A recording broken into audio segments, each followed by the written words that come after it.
I'm making fried potatoes. The first thing I did was wash my potatoes with a vegetable brush. Now, if you have potatoes that have a green tinge, you want to peel those ones. You don't want to eat the potatoes that have green on them. We like the peels on ours, so we leave the peels on the majority of our potatoes.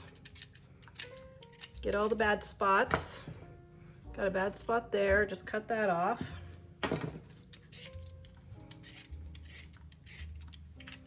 Okay, now the rest of these are fine, so I'm going to leave the skin on.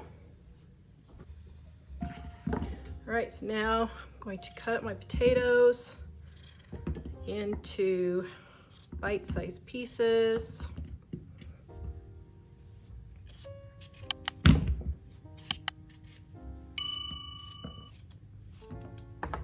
Now, I prefer to not use a cutting board because I just don't want to make extra mess, but if you like using cutting boards, this is how you can cut your potatoes.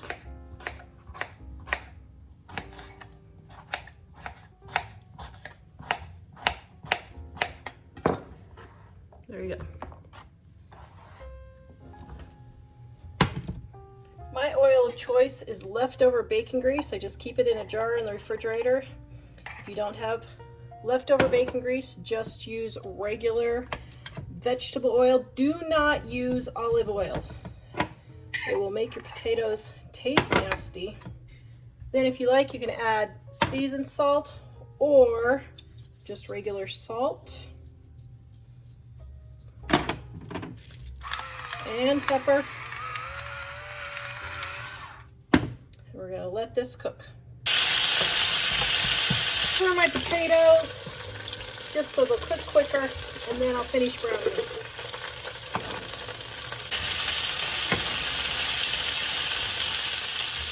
Now, if you want to test if they're done, take and put a knife through your potato. Mine are done, but I'm going to let them get just a little bit browner.